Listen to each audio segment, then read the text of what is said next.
All right. My next guest is Kyle Smith. Today, we're going to be chatting a little bit about your work as a clarity consultant. You specialize in a combination of techniques, including story work, breath work, neurolinguistic, somatic experiences. And Kyle, welcome to the show, man. Thank Appreciate you you very coming much on. for having me, dude. I'm Yeah, yeah, pumped to be here. yeah. I've been looking forward to this one. So, what is neurolinguistic somatic experience? Sweet. Neurolinguistic somatic experience is a outcomes focused practice that I developed that works as the mindset gym for mental fitness. And it's a combination of the things that have helped me, where had an evidently profound effect on me. And it was the practice of breath work and it was the practice of story work. I decided to combine it, put a title to it, and share it to as many people as I possibly can. So what is like how did you get into breath work? Mm. I got into breath work because it was in the early 2010s and breathwork started gaining traction on YouTube. And Hmm. so I heard of breathwork before because my Hmm. stepdad's a Dutch. So when I was in my teens, he told me about Wim Hof and Yeah. he's from Holland. So I heard about it. I didn't get involved with it or start practicing it until later. And then so I started it over time. And then because I like to try different styles. I tried different styles of breathwork, and the way I describe breathwork is that it's the umbrella term for these different varieties and practices or modalities of breathing with different tempos to be able to upregulate or downregulate the body. So that's how I see breathwork now. I've had that going for the last 9 to 10 years. So it's What was your first real work experience? Because oh man. yeah, I want to hear about it. Can I share the craziest one that I Yeah, experienced? yeah, for sure. Oh man. Okay. I get a lot of insight in my brain today too. Yeah. So uh there's this place that's over by where I live, and it's a Korean place and it looks beautiful. It's wooden and it's just in a park. So Hmm. it's just wooden open. So I go in there and I just do breath work in there. It's Hmm. really cool vibes. And I have this idea to visualize when I'm doing my breath work of a mental mentor. So Hmm. someone that I've researched or read or heard, alive, dead, doesn't matter. Someone that I want to hear their advice or perspective from. Hmm. So during this breath work, and I was doing it like so in, out. And then I would do inhale holds, exhale holds. And then when I warmed myself up after a couple of relaxes and you're like, ooh, you're getting high off your own supply of Yeah. oxygen, just feeling the vibes. Yeah. So then I had my final breath work and then the final round. And my mental mentor for that day was Miyamoto Masashi, Ooh. and he wrote the Book of Five Rings. And the way that I visualize modern day, like in my mind, it's if you've seen John Wick 3, he was the he was the individual that ran the Japanese branch of the hotels that all the assassins stayed at. And he's just badass. So I have this actor and he's my mental mentor, Miyamoto Masashi. And so I'm in this really vibe state. I'm not paying attention to anything outside of me. And in what I see behind my closed eyes is a big open brightness. It's all white. And I'm just like there in the nothingness by myself. And then there's Miyamoto Musashi. And at first I'm asking and then I'm replying for myself. Hmm. So I'm asking, Sensei, I'm struggling with this. And I would like some guidance, some insight. Hmm. And so the first part would be, so I would say back like, how are you out of alignment with the elements? So that would be Book of Five Rings. That's the book of elements, and each of the elements are a practice. Hmm. And so that one was a rebuttal. And then I went back and forth, and then I was like really, really relaxed. And I can remember this so vividly and then feeling it going through my body. And I said, what am I supposed to do now? Or what should I do now? And I kid you not, the brightness, there started to become a fog around Miyamoto. And he was like, like sort of walking away. And he looked back and he said, I've already written my book. It's your turn to write yours. Oh shit. It was crazy. And I Yeah. opened my eyes. Like even now, I'm like, Yeah. it's so crazy. I'm like feeling it. It's like Yeah. incredible. So that's how stories can influence our feelings. And then also like it was crazy because it's true. Like what the words were accurate. I'm like, yeah, Mhm. that makes sense. It was that part where after that, I opened my eyes and I was like, that wasn't me. That was crazy. Yeah. Yeah. And it was good, man. Breathwork's incredible. I mean, for the first time, I did it in December of this year. First experience. I'd never even really heard about breathwork, and I went down to Costa Rica. I went to ayahuasca retreat. It was the most incredible experience of my life. But they start you out on Sunday night with a breathwork session. And so it's in the same Maloka or place that they do all these ceremonies at. And I'd never heard about it. And you put on, cover your eyes and they run you through this whole thing. And I mean, all of a sudden, I'm a military guy, former law enforcement, I think I'm a pretty tough dude. And all of a sudden I'm doing this breath work and I just start seeing colors and all of a sudden I'm just crying. And it's like, what the hell is going on here? And so, I mean, through that experience, I'm like, oh my gosh, I can't even believe like this is happening to me with air, like just I'm breathing air and I'm getting high and my hands are cramping up and it was incredible stuff. Yeah. So your people that you teach, are most of them, have they ever experienced breath work or you just kind of jumping them into it? It's pretty 50-50. There's been a handful that have tried a style of Hmm. breath work, and I don't have a particular preference of breath work. I use the breath work tool. So in the sessions, I do 5 to 10 minutes to see. Hmm. I call it a vibe check. Yeah. See where they're at, see how they're vibing. Are they feeling a little higher? Or feel a little lower? Like whereabouts are they at? Mhm. And if I recognize through the conversation if they're feeling a little bit lesser or low, then we do an upregulation breath. And then if they're feeling super over intense and not in this negative or positive, it could be overwhelming joy, overwhelming sorrow. It's indifferent. It's just the Yeah. amount of intensity that we feel in our body. And then I just pick the breath work according to that. So you're leading the class, you playing music and what's, Yeah, man. Well, yeah. I do. So there's this cool thing. It's interesting Nice. because I developed this practice to be practical, so it can Yeah. be measured and data can be collected so that I can see differences and Yeah. where I can improve things.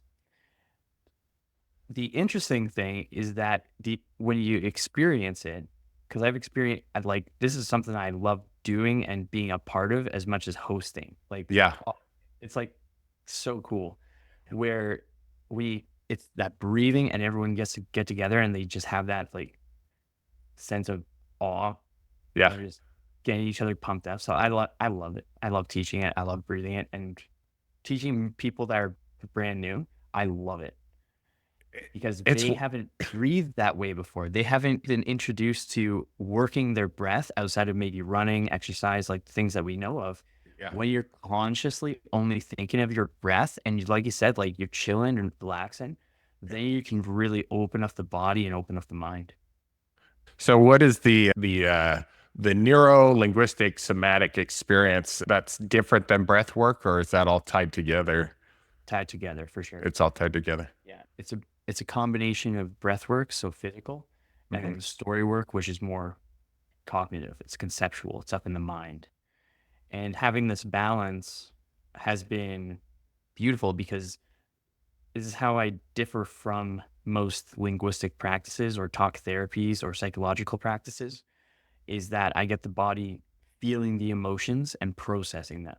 So I think where with some practices, there's an onboarding that there's not an offboarding. Hmm. So there's you come in and then it's just revolving door. It's reminiscing. It's two talking heads rather than an evolving door where there's questions being asked that the people are bringing the answers out to themselves. And so when we get the feels involved, then people can feel the change, because I think of it where it's similar to when someone first starts working out. 'Cause before this, I was a personal trainer. So I'm going Okay. with this example. When folks first start working out, there's the time between when they start and when they first get their epiphany, their aha moment, the switch in their mind where they recognize whatever means. Either they see it themselves, other people say it, and that's objective observation that they're seeing the change that we are creating. Mm-hmm. And they don't get to that aha moment. They just go through the suffering without the purpose. And suffering plus purpose equals resilience. Mm-hmm. And so when we're going and we're flowing with it and we are able to get that aha moment, then we are able to skyrocket past that point. And so go ahead. Oh, I was just gonna say, like, how do you? So me, I've done breath work, I've worked out, but I have a very hard time staying consistent because I'm a very like, unfortunately, with my real life, I'm all over the place. I'm constantly on the move. I'm never in the same place very often, and so unless I'm doing a consistent schedule, I'm inconsistent. So for somebody like myself, what kind of recommendations would you give to somebody coming into it? Like, man, I want to do this, but I just can't find the consistency in my own head to make it happen. Mm. No, it's all good. You find yourself with a realistic or unrealistic expectation. Realistically, consistency, I know it's just like, just go put in your 30 minutes of, wake up, do your breath work. That should be your first thing, or meditation, and then go bust out even 30 minutes of exercise. And I know I have to do it, but I wake up and I'm like, I got to do this. And I could be using this time for something else. So, and this wasn't supposed to turn into a counseling session for myself. So I am curious. It flows. It Yeah, really can be, yeah. man. Yeah. So with that particular thought, this is where I'll go with it for the context behind the question. Mhm. How would someone define consistency? So it would be, this is not working out for me.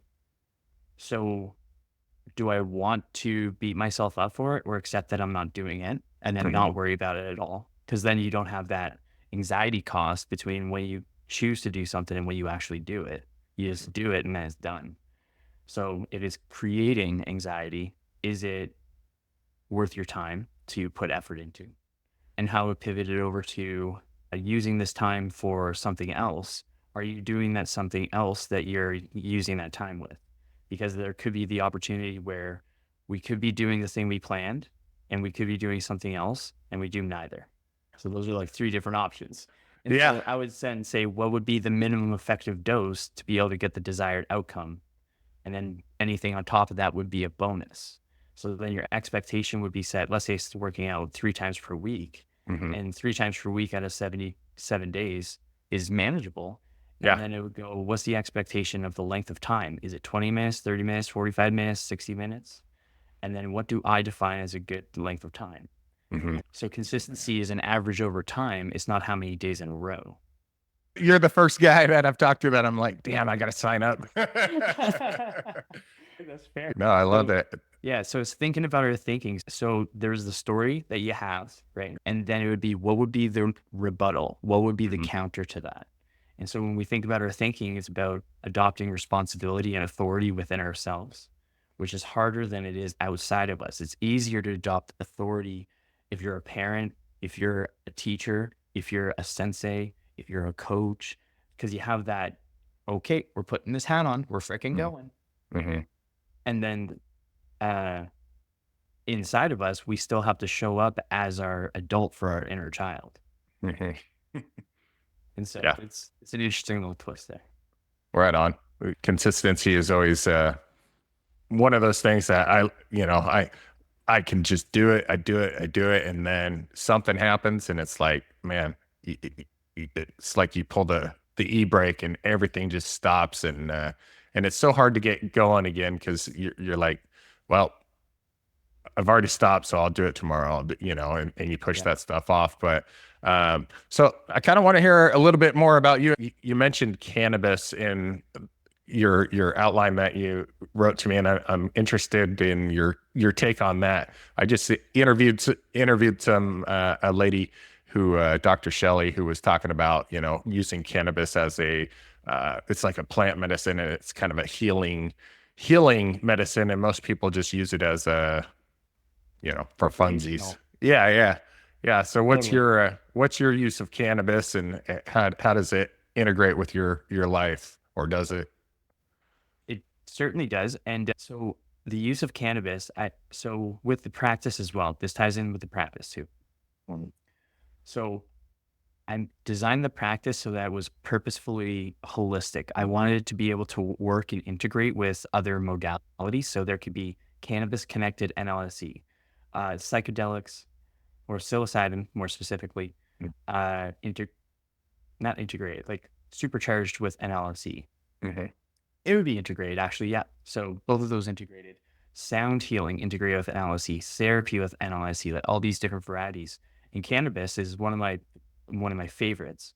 I actually can say without a shadow of a doubt that I definitely prefer putting some THC drops in a non-alcoholic Guinness than waking up with a hangover the next day. And that's Yeah. also coming from someone who also really liked to drink.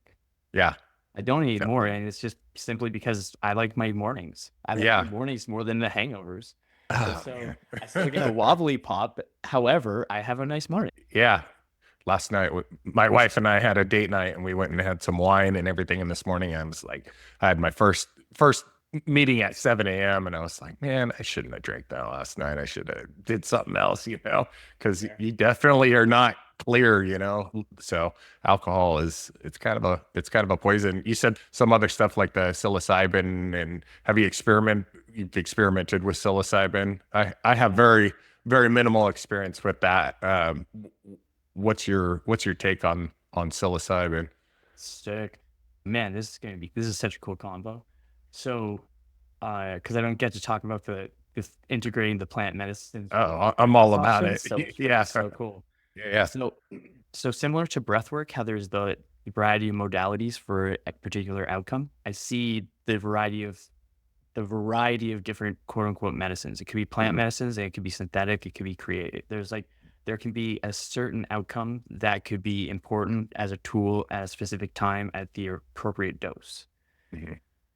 And so thinking of it with, and for a couple of them, it's been both my personal experience doing it, as well as either being in a group or coaching someone else doing it and seeing what their experience is like. Of course, always willing participants. Yes. And, and so the tool of cannabis, the plant itself, the part of the plant that we get the buds that have the THC is the feminine plant. There's a masculine and there's feminine plant, which is unique in the plant world. Mm-hmm. So when we don't have the male plants there to fertilize the female plants, that's where we get our buds. Mm-hmm. And with that, being that's a feminine plant, it also brings a feminine energy to it. So it'll bring some energy talking to it. It brings some energy aspects to it. It's comforting, it's consoling, it can be there to allow you to speak your mind. Mm-hmm. And so another thing that's really cool with cannabis, the effects on the brain, is that it puts us into a gamma state where we're really receptive. We're absorbing information. We're opening our mind to possibilities. So when we're studying and we're really into our studying, the gamma state is activated. So we're really into it and we're like, whoa. Yeah. And people can correct me on any of these things as well. I totally For sure. Yeah. And so when we're using breath work and then we're connecting with the cannabis, and it could be a little bit before, but I would recommend doing breath work first, then cannabis afterwards. Okay. Not together. Illness. Yeah. Together. Yeah, exactly. Yeah. And then we're going to do our puff, inhale, full. Yeah. 3. I mean, would you recommend, smoking or eating some of it and then try breath work after, like during I would say the that'd be okay. high? Yeah. Yeah, totally. I because mean, that would really get like I've done it both just to test out what the difference is like.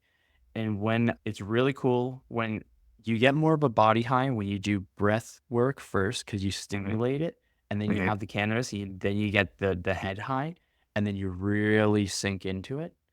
And then when it goes cannabis first, then breath work, uh, what I experience is uh, an increase in my presence. So I'm much more in my body. I'm only in this little circle, mhm. and that's all it is. And I could feel the tinglies in my fingers, and I could feel like where is it that I'm holding some like tension, and then just curiosity, just be just explore with curiosity and just Mhm. observe, not interact, and just relax into it. So I think it definitely has different effects in the different styles that you do it. So with like psilocybin, have you ever tried DMT or ayahuasca or anything like that? Ayahuasca, I have not. I've actually Uh, tried a DMT infused joint, cannabis huh, joint. That really? one was pretty cool. Yeah, that was Yeah. cool. I will say that that was it. It was because it was a pre roll and it was tough to smoke it because the DMT has it's like a there's a thickness to it, so it's like a really thick resin joint. So Yeah. it can almost get stuck. Yeah. That was cool. I actually What I mean, how long does it last? I know it's some not people long. yeah, it's just pretty quick experience. No, so I've never smoked DMT. I know they some people vaporize it and they're like they blast off for 20 minutes and then they're back Exactly. and Yeah. they have some wild experiences. But yeah, ayahuasca is a long journey. You know, it's like 8 hours of just going Totally. through shit, going through it. So that's pretty dope. It's So how did you endless get to explore. Oh, buddy, I mean, I've said this over and over again. I don't work for Rhythmia, but Rhythmia is a place down in Costa Rica that uh, I've gone a couple of times, and they are top notch. It's Okay. a Rhythmia Life Advancement Center. It's a ayahuasca retreat, but it has a medical facility. They do breath work, they do yoga, and it's like a whole week process. It's top notch, man. It's Sick. Oh, super sick. Yeah, you'll have to send me yeah. it. Yes. How did you get? We kind of talked before we started hitting the recording, and I wanted to touch on this. Like, you're not a podcaster, but you were going down that route. How'd you start? What brought you into the online community? Totally. So I'll say that I put my podcast on hold. Hmm. So last year, I just had the goal of publishing 100 podcasts in the year, three times per week. And so I did it, and it was awesome. And the podcast is the Limitless Life Podcast with Kyle Smith. If you want to check it out, it's all still there. It was really smooth. I had everything set up. I actually came up with my own 2 hour podcast protocol so that Uh-huh. it goes within 2 hours because the average podcast is 60 minutes to 90 minutes. Uh-huh. And so I would take that other part of the time. I would have the thumbnails already organized. I would upload it into YouTube. I would use ChatGPT Yeah. Shh, tool. don't give away my You know, secrets, man. right? Oh, man. Who doesn't? I would Yeah. actually say if Yeah. someone doesn't, they're Oh. missing out. Oh yeah. And Yeah. so I had all this stuff set up in advance. I would upload to YouTube, schedule it, organize the thumbnail, organize the description, have the links already set up, and then I'd have months in advance published. Now, that was smooth then. It took me 2 years to get there because I was sitting on my hands the whole time. And so what I learned in that time, I learned more in my about my thinking than I did from the podcasting because I love having conversations with people. And Mhm. so I was like, I was just jazzed to be able to speak to people. And some of the podcasts went on for longer conversations. I didn't even publish all of them. Oh wow. And there's some that are like 2.5 hours long, and we're just hanging out, chilling, and we're just having a cool conversation, exploring life and its essence and everything. And it's cool, man. And the trick that I came up with in that 2 years was don't rush the practice. Really create the frame, create the strategy, create how you're going to do it. Like I had to learn about more like Zoom. I had to learn about which podcast thingy do I want to use? How do I do this? So I was YouTube and researching, and the frames are able to form in the mind in the one dimensional reality. I could visualize and see how I could do it effectively and efficiently. I kid you not, I just made it so simple. I felt dumb not doing it. Yeah. So you did it for how long, and then you pulled the plug? Why? I pulled the plug because everything stacked up in a way where I was able to do it within that 2 hour frame, where I was able Yeah. to batch up podcasts. I was able to schedule them in advance. It was intentionally thinking about how exactly I want to do that and what that would look like. And within that goal of doing 100, because I wanted to challenge myself. Yeah. So even if I had the frames and I was doing like one podcast every 6 months, I don't think that would be lower than my expectations Yeah. of myself. Yeah, it's hard. I mean, I just kind of started jumping into this, but from the website I found you on and some other awesome websites that link you up with people who you can chat with and find commonality with. It's been amazing, but now all of a sudden I got, 2 a day on every weekend for the next 3 months. Yeah. And people are subscribing, and I'm like, I don't know why, but I look at some people's channels and it's like they have hundreds of videos, and then they're like, they got 50 subscribers. I'm like, how? Because if I had 50 subscribers after 6 months, I'm freaking out of here. Like, Yeah. what the hell am I doing? What am I doing? Yeah, for sure. No, I love it. And really my whole jam is just like helping mainly guys, because there are not a lot of there's more and more options, but the people in my circle, a lot of dudes are not, they've never heard about breath work. They're not going to talk about their feelings. They're, never going to try any plant medicines, because I came from a military and law enforcement background, and they look at me now and they're like, "What the fuck happened to this guy?" Pardon my language, but yeah. But so many guys are reaching out and like, "Hey, man, I appreciate what you're doing," and s- do you have a lot of people like in your arena that are guys, or most of them women? What's your My ratio right yeah? now, I would say, actually percent wise, I would say 65%. Yeah, it'd be 65% ladies, and the remainder would be fellas right now. And something I'll say with that as well, because I think with my practice, I know that I can help anyone that has breath in their body and words between their ears. I know I can Mhm. help them out. And so I go about working with them in two different ways. And I think you might find this interesting. Mhm. Uh, I think that a lot of the mindset work or a lot of the work with fellas is oftentimes uh, is utilizing the same tools and tactics that ladies mindset work would be. Mhm. So you're getting more feelings orientated, and you're saying you got to feel the feelings too and utilize the same tools in order to work. However, that doesn't actually work for fellas. And so with the ladies, I'll go with the feels, like the emotions, and I'll speak like more energetically Mhm. to the ladies. And then to the fellas, I speak more tactically because I go with the source of respect rather than love. Mhm. I think when there's the focus on a fella developing respect internally, game recognizes game. It's easy Yeah. to respect someone when we see themselves developing respect. And I purposefully take self respect out of there because I think that if we got internal respect, we're going to have external respect. It's just a flow, it's just the way it goes.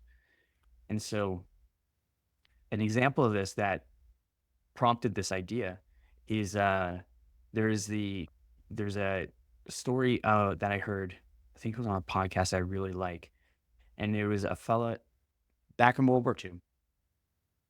There was freaking a whole bunch of shenanigans going on, and in the UK, they had most of their fellas that were out fighting the war, and so they didn't have people to transport resources to the places that suffered any damage. They Mhm. weren't able to bring food. They weren't able to bring supplies. They weren't able to bring medical care. They weren't able to do anything. And so what they decided to do was to go into the asylums where these people were experiencing depression and anxiety for lifetime and lifetime, like their whole lifetime.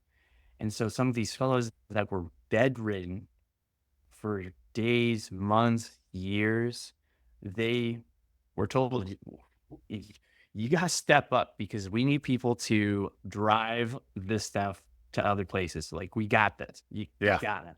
So then they started doing it.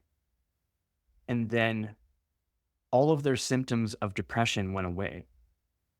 And I believe it's because people were seeing them as the hero in the destruction. Yeah. They were given a purpose.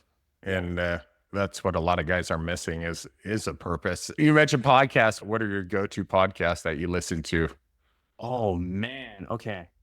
I'll go with one that I'm listening to most consistently because it's at the front of my mind. Yeah. And it's going to be, it's so fun saying this now because it's like, oh, we know the intentions of Kyle now. So the name of the podcast is How to Take Over the World. Nice. And it is awesome. He is an awesome researcher. He's an awesome narrator. He's an awesome writer. And he's reading like this research that he's done through all these, and he always brings up the books that he's read it through. And I've like went on to the YouTube summaries to see what, like the ideas behind it. So it's really informative.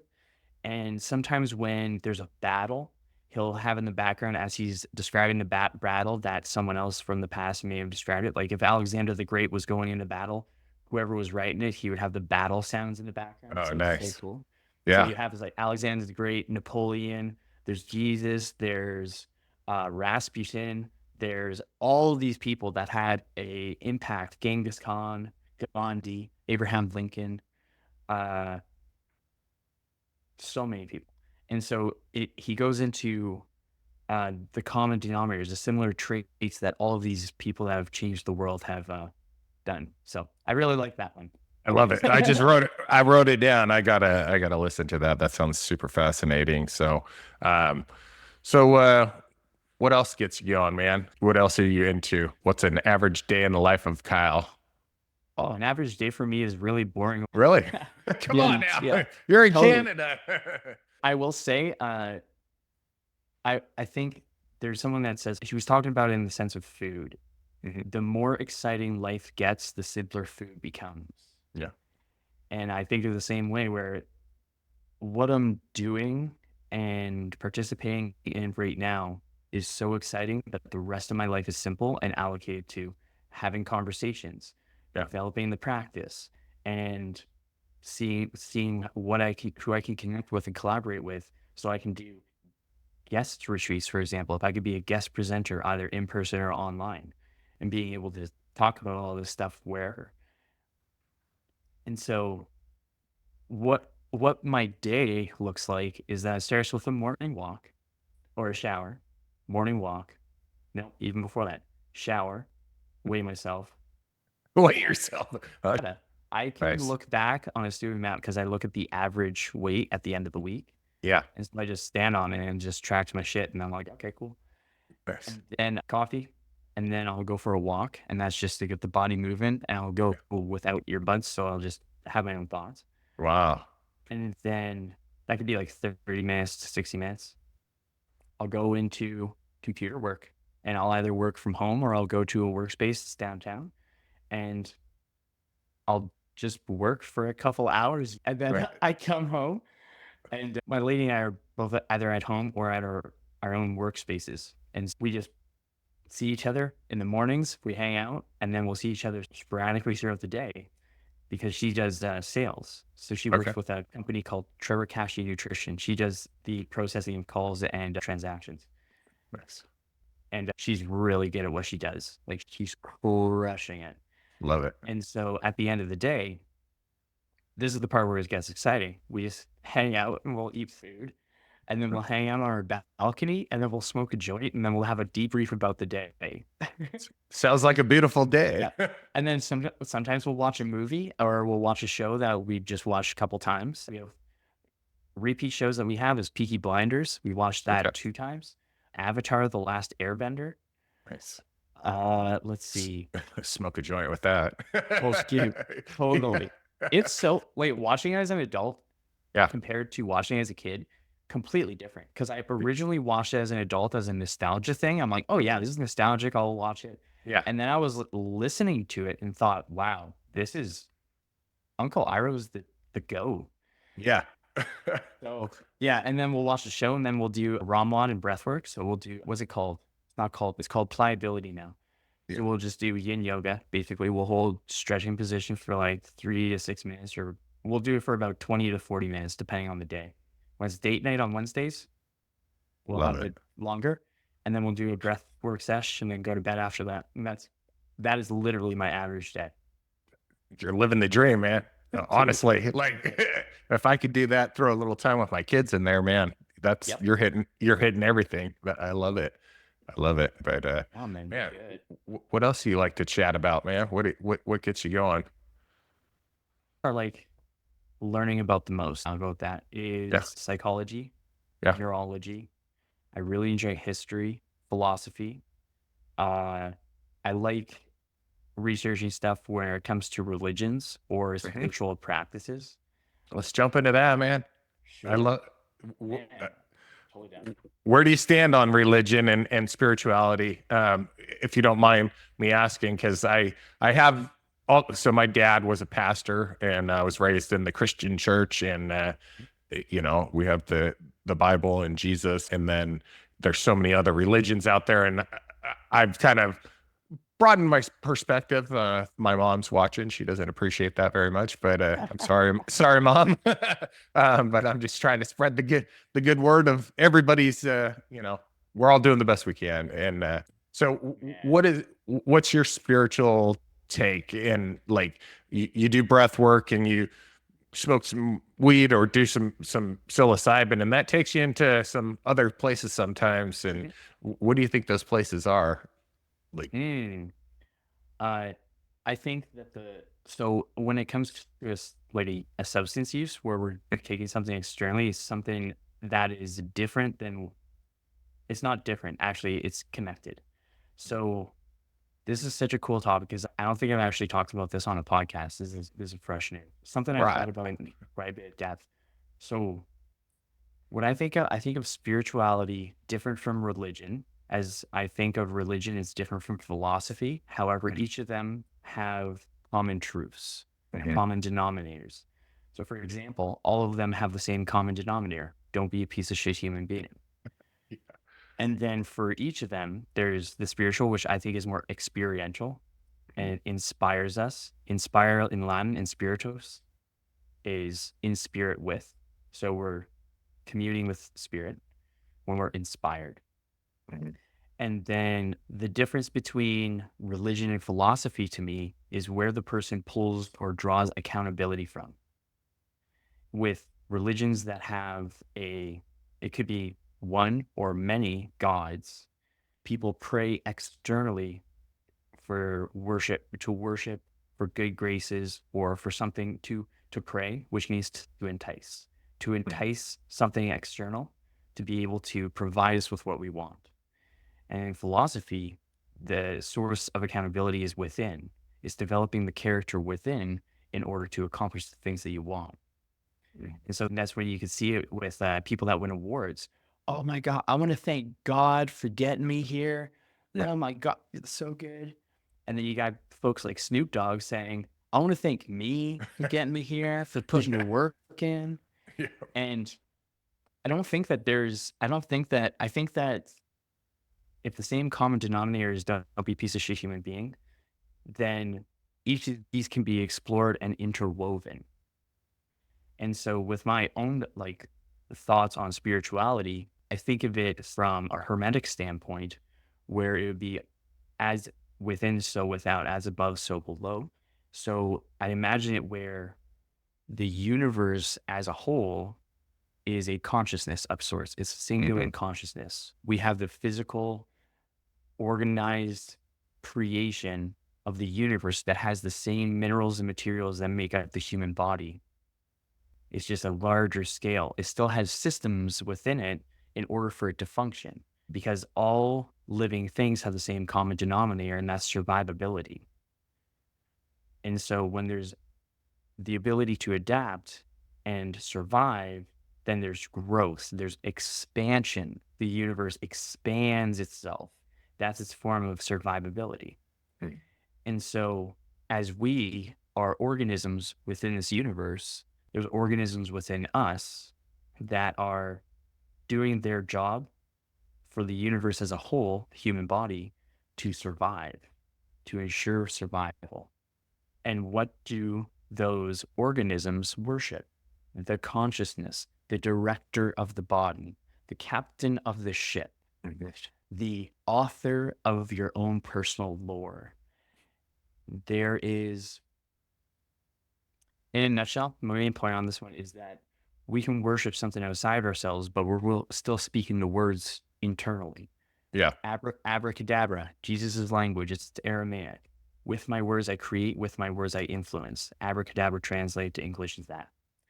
And so even if we're enticing whatever outside of us, we're still having that internal dialogue, enticing ourselves to do the work, to do the thing, get the thing.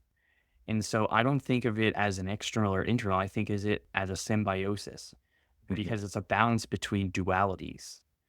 And what I think of when it comes to spirituality and embodying the spirit and living this life in a way that we can to our fullest, that our spirit can fully experience. Because I think that the only difference between the two of us is our consciousness. We still have the same hardware and we're having a unique, different perspective conversation. However, we're still connected to the uniconsciousness, possibly like something that you and I can be in sync with and have a conversation, and then we finish each other's sentences and we laugh about it at the same time. It's kind of that vibe. And so I think that spirituality is the seeking of self-actualization and fulfillment in the pursuit and development of the self. So it is pursuing and creating the person that you want to be. And that, when it's closer to being in alignment with spirit, where you're inspired by yourself, you're inspired, you're in spirit with yourself. And then you can translate it, I'm in spirit with me. And so then you have that part, and then you have the other tools that you can use to balance out those flows. Because I believe that the worse we feel about ourselves, the further off track we are, the less out of our intuitive being, our intuitive sense it is, or we are. And so when we have the balance of good and bad, of right and wrong, of light and dark, then we can have that sweet spot. And so an example, I think of this as well for folks that are like, but there's a lot of really shitty people out there. Yeah, you're right. And an example, Gandhi, well known for his peaceful practices and his good vibes. Before he was a lawyer, because I believe he was a lawyer, before then he was in the British military. And people can correct me on this is to my understanding. So he was in the British military and he was in the special ops, like he was up there in the military. And still later on in his life, even during his peaceful protest times, he still believed that he did not do enough for the military. So that to me suggests that in order for Gandhi to understand his capacity for peace, he had to understand his capacity for violence. And between the two, he chose which one that he was able to do and balanced out the equation. And so when we have the balancing, that's when we have aha moments, spiritual enlightenments, experiences that we sound crazy saying to other people. And people that have had it understand how it's not crazy. And they're just trying to say what they can to the best of their ability. Totally. Yeah, you have to, it's the yin yang, and you definitely can't have the light without the dark. And I mean, during some of my ayahuasca experiences, I mean, I've seen the light and I've seen some horrific dark shit. And I don't know if that's like within me or if I'm experiencing something, you kind of go into this other multiverse type, other dimension, which is quite possible, Yeah, it's true. Yeah, but spirituality, a lot of people, I've had people, they get very upset when you're like, when you talk about the universe, or universe is as consciousness, or, you know, they're like, oh, it's only God. And it's like, You there can can say be God both. too. There can be both, or it can be all the same thing. Like, Two uh, truths can exist at the same time. exactly. And so, you know, I'm not out here trying to offend people, but I'm like, you know, everybody is willing to, everybody's can have their own beliefs, and we're all just doing the best we can, you know, and with the information we're given. And a lot of people, if you've tried psilocybin or ayahuasca or any of these things, you might have a little, definitely a different perspective, and maybe know some other truths that maybe somebody who's never experimented or experienced any of these other things, even breath work. I mean, that's a spiritual experience that you're having. You're connecting back to your spirit, and Totally. it's amazing stuff, man. Yeah. Actually, in summary of what I was saying, I think that there is a universal consciousness Mhm. from a macroverse and a microverse standpoint. As above, so below, as within, so without, as broad, so small. Mhm. And that's also an indicator of how many mushroom trips I've had. How many have you had? There's 5 prominent ones that stand out where I was like, whoa. It was Like heroic doses? some of them, yes, some of them, no. The Yeah. first time I had both tea and the the shrooms themselves. And that one I got geometrics. So we were walking and I was able to see the sky in geometrics. I was melting into the grass. It was beautiful. Yeah. Real Another quick, when you say that, when you're seeing geometrics, is it like computer like a code and green? kaleidoscope. Like a Oh, kaleidoscope. okay. Yeah. So I still saw the clouds and stuff. However, Yeah. I saw the geometric in the sky itself. Yeah. It's Yeah. pretty cool. Yeah. I mean, it's pretty crazy. So, like during, you know, I keep bringing up ayahuasca because that's really my big experience. I've done microdose mushrooms, but I've never done a heroic dose, so I don't even know what that would be like. Yeah, you So in can see. ayahuasca, so I think ayahuasca, like that's like you're breaking through the waiting room. So I think I was in the waiting room when I saw the Yeah. geometric patterns. That was the waiting room. There was another one that I had that had breathwork and psilocybin. This one I had a 6 to 7 grams. I That's like big. measuring stuff, so it was a Yeah. good. Yeah. And I was anticipating something like bigger. Yeah. Uh, so I was anticipating something. However, my intention going in was still to explore. Mhm. So I did breath work, and then I don't recommend doing this. Like, this is just me doing my stuff. I'm gonna take full Yep. responsibility for my actions. If anyone decides to do it, I'm not gonna take any responsibility for it. Yeah. You're a freaking Disclaimer. you're a Yeah. freaking adult. So, with that being said, I had the dose of mushrooms, and then I had an awesome story sesh where I was just writing stuff down, or people could say journal sesh or a mind dump Mhm. sesh or whatever. I was writing things down, I was flowing. And then I did the breath work, and I purposefully was going to have a cold tub as well. So then I went into the breath work. It was in the bathroom, it was dark. And I was going through, and I was like, oh, yeah, I was real vibing. I was in my body. I was like really enjoying it. And it was still like fine. I opened my eyes. I'm like still present. I'm still here. Yeah. And I'm like, okay, cool, cool, cool. I'm still good. And so then I go into the tub, and it's like nice. It's like chilly. And I relaxed into it very quickly. I was like, whoa, like my body was just in it. And I have a rule for myself, whether it's 10 seconds, 30 seconds, 5 minutes, whatever, at least dunk the head. That's Okay. it. And so I was like, okay, I'm good. Had a nice big breath in, plugged my nose, leaned back, went into the water and just exhaled. And then, because it was dark in this bathroom, dark, like there's no light to it. Yeah. And it was the sky again. So Oh, it shit. got as bright as it possibly could. It was crazy. So I closed my eyes and the sky was there. And then I was going back and then I could see the sun and I could see the clouds. I felt a hand on my chest and I know I was the only person there. So I was, Yeah. Yeah. so I felt a hand in my chest. And then so when I went into the water, I watched the water outside of me Oh, while through a man. thing. Yeah. And so Yep. I went down, I felt his hand, let the air out, took a moment, came back, and then I was like, whoa. So that was pretty cool. So That's and then after these sorts of experiences, because I have a couple, the main ones that stood out are ones that I like wrote my reflections from, Mhm. where I've recorded them while I was walking about stoned. Oh, So I nice. could just have an open dialogue with myself and just Yeah. go with my thoughts. And and that one was cool. Where what the meaning that I attribute to that was certainly more so a metaphorical baptism, Mhm. not like a real baptism. And when I went down, I actually felt in my chest, it just opened up. It was like,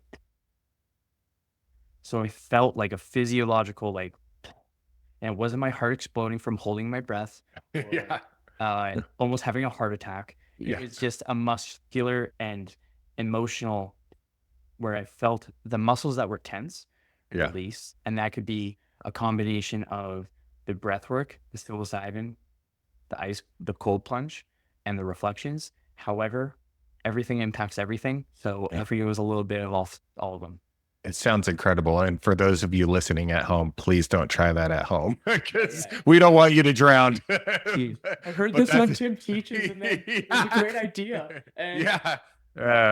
No, don't like, do if it. you're Yeah. seasoned, if you have experience with it, Yeah, I mean, you do you. it was uncomfortable for sure. However, I purposefully wanted to challenge myself in the sense of like really being in the body and challenge my like feels and Yeah. integrate the process.